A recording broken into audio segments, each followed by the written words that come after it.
Hello everyone and welcome back to Manor Lords, a medieval city building game with a real-time strategy element. In the last episode, we were able to upgrade a lot of our houses, getting ourselves up to the large town status, and we have been upgrading as much as we possibly can. There are a few houses that I don't really want to upgrade as they are our artisans, and there are some definite holdouts because we can't chop enough trees down. The other thing we did was build a second trading post. That way we could import and export a lot more, and that was successful.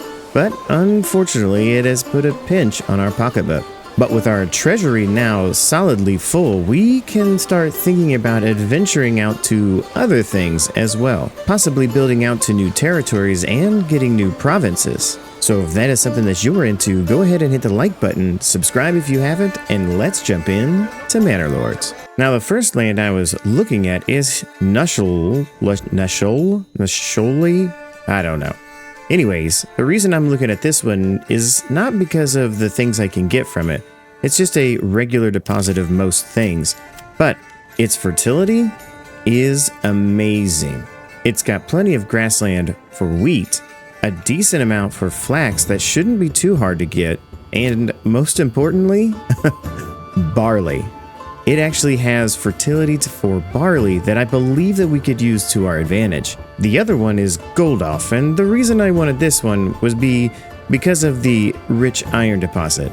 It would be really nice to have our own supply of iron, but unfortunately, fertility here, not really that good. We would have to rely on this seasonal berries for our food source, and I don't know. We could do some things to make this never really run out and probably put 3 foragers on it. You can go up here and get the forest management and double the berries from that. And as we want to try to go into the metallurgy side of things, we definitely need to get into deep mining. And the smaller we can keep these towns, probably the better. Now, somehow I was able to acquire Waldebrand, but I don't remember asking for this one. It has a rich deposit of stone, which we could sell, as well as a rich deposit of clay, which we could definitely sell those roof tiles. But as is the problem with most things, fertility, there's a little bit of wheat that we could do here to supply itself with its own food, but I don't know. It would pretty much just be a little trade town, and I'm not interested in this land here. And this place here definitely seems like the one that I want. I want to get as much food harvested by this one city to be able to populate all of the cities in the future. And we're probably going to have at least 2 more. Now there's 2 bad things with starting a new city. The first one is it takes money from your actual treasury to start a new city, and you do have options. It costs an initial 250 of your treasury to start a new town, but you have the ability to choose different options, being plentiful, average, and modest. The other things that you have as options are town, farm village, forest village, or a mining village, which all of these are locked in early access. So if we go ahead and select town and plentiful, we will have 60 bread, 60 firewood, 60 stone, and 30 tools. The tools will be good for selling to get some initial trade and regional wealth, because even though I have regional wealth of 329 here, as we're getting ourselves back out of our hole we dug, this regional wealth is specific to Immermuth. Immermuth? Oh, wait a minute. I forgot. We wanted to change the name of this. Hogwarts. Yes, that's much more appropriate for our symbol and the theme that we've been going with this whole time. I can't believe I have played all this time and forgot to change the name. How silly of me. But the first thing that we need to do, well, we need to claim this land with influence. And that shouldn't be too long of a process. It just takes a little bit of time. So we'll go ahead and wait for the region to be claimed, and hopefully Lord Grumpyface won't get in our way. And now, region claimed. Nushol. Nushol? Nushol? Well, I don't like the name of it, and we're going to change that. Now with the region claimed, what we need to do is decide where we're going to put our town. I want to keep it close enough to the berries so that we can easily get that food source to start us out. And also, we'll have to try to get some of these wild animals as well. You know, harvest these in the winter and harvest those in the spring, summer, and fall. I still want to be close enough to get the clay deposit and the iron deposit, but that's not as important as making sure this farm town is a farm town. Looking over the fertilities, I'm definitely going to be putting probably all of my wheat production right here. The flax has a couple limited areas, mostly right here, and over here in the far corner, and down here in the far corner as well. Barley, on the other hand, it has a large area right here, and I'm pretty sure I'm going to put all of that there. And there's not very good fertility through this area. With flax having the same problem and pretty much wheat going wherever I want it, I'm pretty certain that I'm going to start my city right here in the middle of these woods. I'm going to try to chop down as many trees as I possibly can. And we're going to try some new things when it comes to the fields. I saw a few posts on Reddit and other places that gave me some really cool ideas and really good suggestions, and we're going to give them a shot. All right, now that decisions have been made, we're going to go ahead and start this settlers camp probably right here. Why not? We'll go with plentiful since we seem to have all kinds of money, and we'll confirm this process and start ourselves a new regent here in Nushel. Nushel? We're not going with that name. We'll name it Buzzland, in honor of my Patreon supporter. If you would like to support on Patreon, check out the link in the description. Support on Patreon gets you a credit at the end of the video, and as you can see, I'll name stuff after you. So with our new homeless people being lost in the woods somewhere, where are you guys at? Ha, there you are. We will have to do some of the basic things that we had to do at the very beginning when starting our initial settlement. Those things would be setting down a logging camp and just drawing out some basic roads to utilize. Keeping in mind our fertility the whole time we're doing this, we'll set up our initial storage for goods and draw out what we basically are going to have for our main crossroads in the town. That way we know where our church and possibly our tavern if we ever so need it. The church is an absolute necessary. We're definitely going to need it, so we'll have it right here. I'm thinking the marketplace probably directly across the street from it. And we'll probably keep this much more basic as we did in the past. We'll probably have one giant marketplace for everything. There's no need to try to get fancy on this one. We just need people living in this town and producing as much food as we can possibly get. We'll go ahead and draw a road that goes out over here towards the berries. That way we can build a forager's hut, maybe a little bit farther away from there. That way we can start getting our berries as well. As far as housing goes, well, I'm pretty sure I'm just going to have housing go straight out this way and just be out in this space. I don't have any particular way I want to build it this time, but I do want to keep in mind the possibility of upgrading houses. We'll need a few breweries, I'm imagining, just so that we could trade the ale with ourselves. And what I mean by trading with ourselves is there's these things called packing stations that transport goods to and from one city to another. They go directly from the packing station to the trading post, and they trade the goods here. But depending on what the packing station is requesting and what it is giving, depends on how much of each item you give. But we'll get more into that later. But for now, we'll just go ahead and do the usual things of making sure that we're getting lots of logs cut down. That way we can get more houses built. And we'll just plan out our houses, kind of using the same ideas and principles that we had before. Every house initially is going to be a double house, and also have a big backyard. We'll just up the priorities on these just ever so little bit. That way we can get people moved in and get those grumpy homeless people a little bit happier. We'll also set down our initial woodcutter's lodge. That way we can have that preemptively in place. Now the one bad thing is every time that you open a new city, the king requests more tax money. The more people you have and the more houses that you have means the more money you have to pay to the king. Right now our people are pretty okay with our taxation rate, but we may have to increase and decrease these taxes as we need to. I know as I was editing the last episode that I probably should have had this at 3 the whole time because it gives the same predicted approval loss as it does with 2, and that'll give us a little bit more money. We just definitely need to stay above that 327 here, which is why I'm not trying to take on any more of these lands, because just in case, I'd like to have a little bit of extra buffer when I go after bandits. With the anticipation that we'll need some extra food coming from this animal wildlife spot, I'm going to go ahead and build a long road out there. Now, my granary is here, and the spot for wild animals is here, and that is quite the distance between the two places. I think I'm going to choose like a halfway point that they have to go here, and then the granary has to come and get it from them, and that way it's not too far away. At the same time, I want to go ahead and get our saw pit being built, just because we can anticipate that this area is going to be deforested probably pretty quick at the rate these guys are going. And now with our homelessness gone, it's pretty much time to get the firewood going, because as you can see, we're out of fuel, and these people are getting really cold. And the cold, oh boy, that's going to make people really upset fast. So I'm going to go ahead and see about getting the marketplace in and getting this woodcutter's lodge built as quickly as possible. Probably should have done that in hindsight. This time, we'll just build a giant marketplace with 41 stalls and see if we can get people to just get from a central marketplace.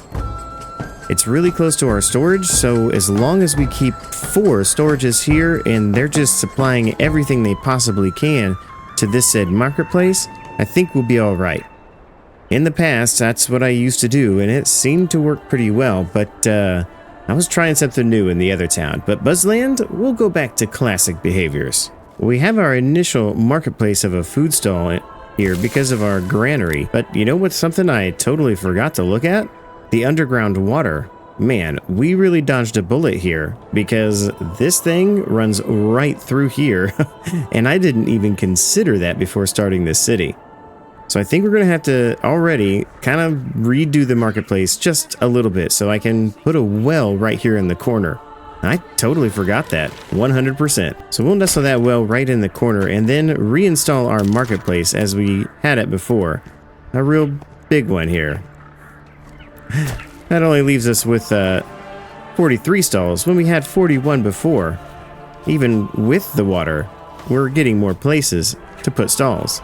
And now with our initial setup kind of being done, I went ahead and placed the hunting camp, as well as just made sure that things got built, and had a person in every place that I could spare a person as of right now. Once we start getting our approval higher, we'll definitely be getting some more people in and getting them settled into our new place. We definitely have some empty spots that we could upgrade the houses to. That way we can get some more people once our approval is happy.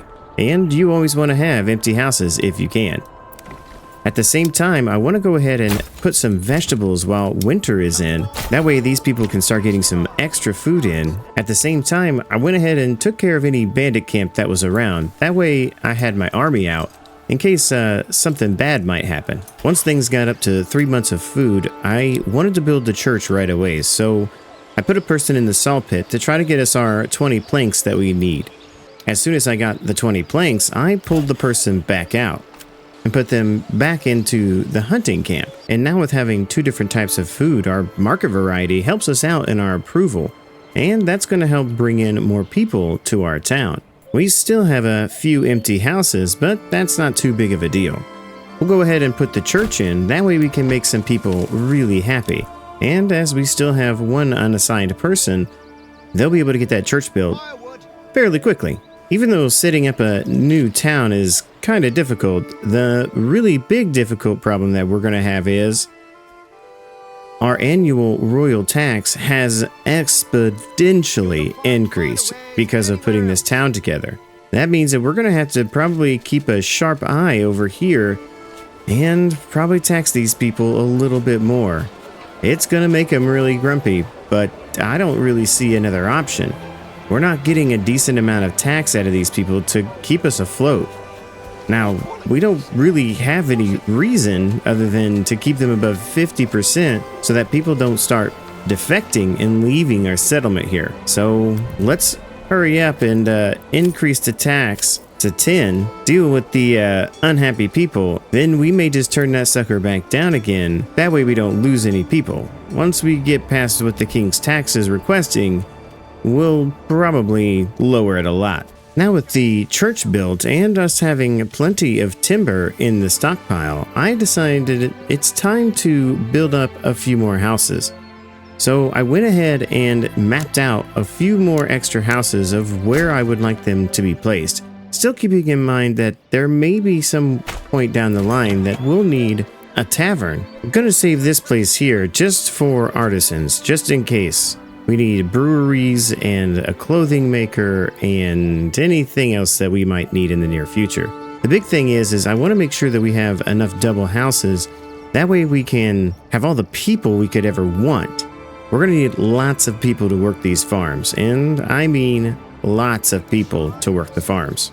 I'm going to go ahead and throw down the extra storages as soon as I possibly can, and that way I don't use up this space for something else. So now with our settlement level increased and a new development point, we have a few things that we need to try to get done as soon as possible. And the reason that is because we're going to exponentially continue to increase the king's tax, and it's going to start to hurt. We couldn't tax these poor people of this little tiny farm town, but we're not ready for that just yet. But something we are ready for is to go ahead and lay out our fields. And like I said before, we have a bit of an idea of how we want to do it this time. I read somewhere that if you have half Morgan fields, they'll be able to be plowed by the people a lot easier. So what we're going to try to do here is make a lot smaller fields, just fields that are half Morgan sized each. It will take some finagling to kind of just get these things started, but once we get it kind of established of where our heights and our lengths are going to be, the half Morgan fields will probably be a lot easier to plow and all kinds of other things like that. But once you get your initial fields started, it's pretty easy to just go around the edges and make those half Morgans pretty quickly. We should be able to knock this out in no time. Now, as I said before, we were definitely going to establish a lot of fields here, and we still have the potential to have way more fields, and I may do it. The reason is we have plenty of space to do it in, all the emmer we could ever want. And the purpose is to try to feed all of the villages within our realm. Now we will need to establish our farmhouse somewhere probably here. I'm thinking as close to the center of this as we possibly can go. That way we can easily get to all of these fields. And thinking about our flax and barley fertility, we'll probably just end up with a whole line of farmhouses right through here, and they'll service all of the fields that we put in place. But the big thing is just waiting for families to move in as quick as we can. Our approval is now past 50%, so we should be doing okay.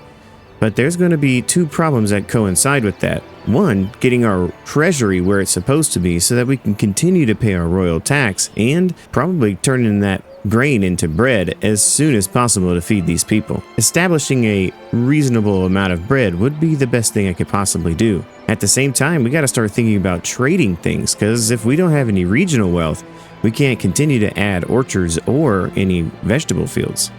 On top of that, we're going to need some oxen. So it's just a whole lot of little things that we've got to start thinking about. For our trading post, I want to go right next to the granary and the storehouse. That way we can get things in and out of here as quick as possible, the shortest route as I possibly can manage. And then it just becomes a waiting game, trying to get all of these houses built and people in their houses as soon as possible. That way we can do more things with the resources that we have and get some things traded out to make a little bit of money. But while we wait for all that to happen, I'm going to go ahead and set up all these fields. I don't plan on planting crops this year. It's a little late in July, so it'd be kind of silly to planting the fields and ruining its fertility. So just to establish a little bit of passive income, we'll go ahead and set our construction reserve here to 10.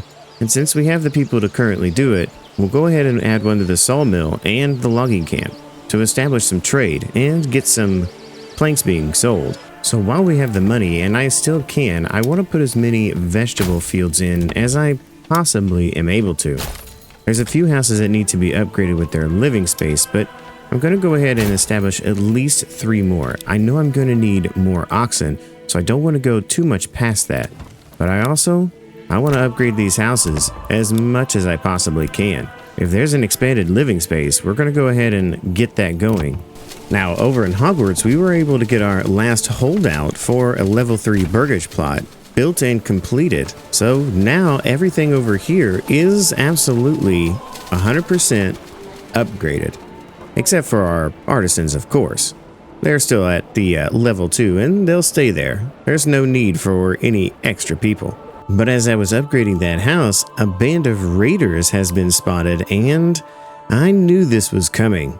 I just had a feeling. It had been a while since we'd seen some outlaws, and I had stationed my troops in the perfect spot, right in the middle of the map. I just had a feeling that they were coming. So now it's time to take on these outlaws and see if we can't defend our lands. With multiple different lands, they could go and attack any of our lands at any given point and take down the entire village. I wasn't about to let that happen. So with the raiders dealt with, we're back here in our new lands and we've established ourselves a trading post. And within this trading post, I considered trading planks again, but unfortunately, the global market supply is oversupplied, and that's probably because our other trading post is selling lots of them. But under crafting materials, we have something that we may have an opportunity to do, and that's trade the dyes. The dyes would be something definitely to look into because of the fact that they do pay out a lot more.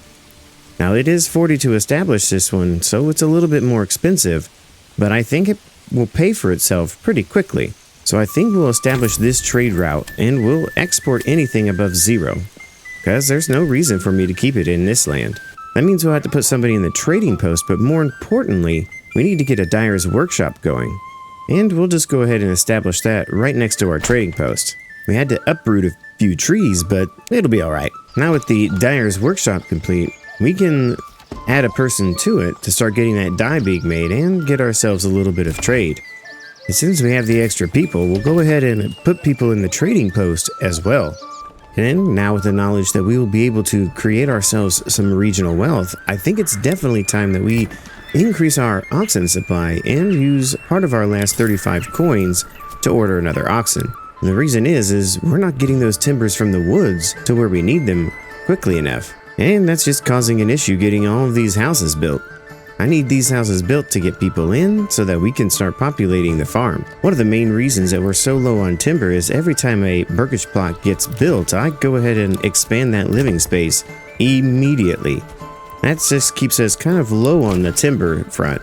But I'd rather just get this done and over with because we're going to need all of these people. So as we get pretty established here in the new land, we are definitely going to upgrade our storage to a large storehouse, and we'll go ahead and establish something else we need desperately. We need to get that tannery up and going so that we can upgrade some people to level 2 if we so need to. The one thing that they're lacking to go up to a level 2 houses are the clothing supply, and leather will take care of that. We could probably establish some sheep and get some yarn, but we'll tackle that at a later date. I feel like that's going to be probably the better option here. We also still have that development point that we want to spend, and I can only imagine there being one thing to do here. Let's get into sheep breeding, heavy plow, and fertilization. And that way we can keep those fields as fertilized as possible. Now that does mean that we're only going to have 3 development points, which means that we probably only need a couple level 3 houses. But we'll probably cross that bridge once we get into the barley production, because we'll be able to make that ale here for ourselves pretty easily. And now with our tannery established and we're making that leather, I went ahead and allowed them to set up a market stall, just to see if this is going to pan out a little bit better this time. Like I said, we're going back to our old ways of doing things, which should allow us to upgrade some of these houses very soon to a level 2 burgage plot. And the main reason that I want to do that is it's going to give us some regional wealth. So even if I start taxing these people with our manor house, they'll help us pay that heavy king's tax. We're up past 750 and it hurts. If it wasn't for these empty lands having bandit camps pop in every once in a while, we wouldn't probably be making enough money. One of the main reasons is because Hogwarts here, it's not very happy. We're losing that entertainment again, and that lack of entertainment is a tough one, and it compounds on itself. Couple that with the taxation that we've got going on, and it is not good. Not good indeed. So for temporary purposes, I went ahead and did away with the land tax. We'll try to up our tax again when we get a little bit closer to having to pay. It's a little micromanagey, but we're gonna have to do it. There's really no other option that I can see. And that just means that this little tiny town in the forest, they're gonna have to pay some taxes. I don't see that they can just live off of the bigger town. If there is a way, I'd love to know, because those king taxes, they are hurting a lot. Our first level 2 burgish plot is upgraded, and we're ready to continue doing so. So as many of these as I possibly can, I'm going to go ahead and get them there. Get ourselves that second development point. That way, at least we can get some regional wealth from all these guys. If we're not going to be able to tax them just yet, getting that regional wealth, that seems kind of important. And now with our settlement level increased and our new development point, that pretty much poises us for going right up the path that we want to. We only need one more, which does mean we just need level 2 or higher. So we should be able to keep this town very small and concise. That was the plan the whole time. We'll probably need some more housing, but we don't have to establish too much more than this. So the tavern's kind of off the table. This pretty much poises us to establish this town for all the farming needs for the region. We should be able to produce enough food and barley here to take care of Hogwarts and any other town we establish in the future. The development points I want to go into, well, that's heavy plow and fertilization. I probably won't use heavy plow, but I definitely want the fertilization. That way we could maximize the flax, grain, and barley out of this region. We may even go into sheep breeding on this one. That's why I wanted 3.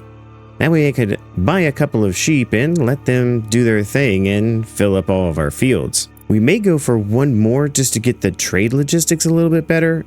I don't think that I need to really import anything here. Getting more forest management would probably be a good idea, or getting trapping. That way we make our people happy with the food. But as we're going to be doing lots of sheep and getting some flax, clothing will probably be the main thing that we either trade from here or use to keep our people happy. Because to go up to a large village, we're going to need level 3 or higher, and that's when we have to establish the tavern.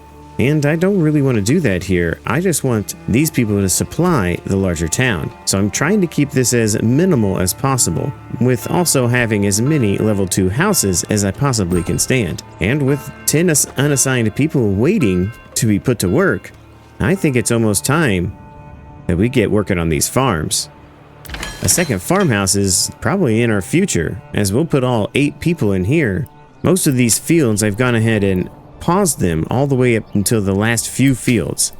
That way, if I do happen to start putting people in here, we won't ruin the fertilization that fast. But the last couple things to establish, well, that's going to be the windmill, and we've got to find a pretty spot for that. It's pretty obvious you can't put it next to the trees and get the efficiency which you want. But getting it out here in the open, that's not going to be a problem. And I believe we're just going to have a line of farmhouses here taking care of all these fields. A communal oven is also in our future, just because we want to make sure that we're utilizing the food that we're making here for our own people. I think it's going to be a good idea to go ahead and establish that soon. But that's something that's going to have to wait for the next episode. So if you did enjoy what you saw today and you would like some ways to support, there's always the links in the description. One is for Patreon, where support on Patreon gets your name in the credits, and I'll name a city after you if I so can. The other link is for Discord, where you can jump on and have a conversation with myself and the other people who have joined our Discord. If you feel like you want to engage in me in other ways, you can leave a comment. Tell me any of the secrets that you know to Manor Lords. I would love to know them, especially if it has to do with taxes. But as always, the best way to support is to like and subscribe, as it does help the channel out. Hit the notification bell so you can be alerted of any time any Manor Lords or any other content gets uploaded to the page. Click one of the buttons at the end of the screen to see what else we've played, and don't forget to keep gaming for the love of games. Bye now.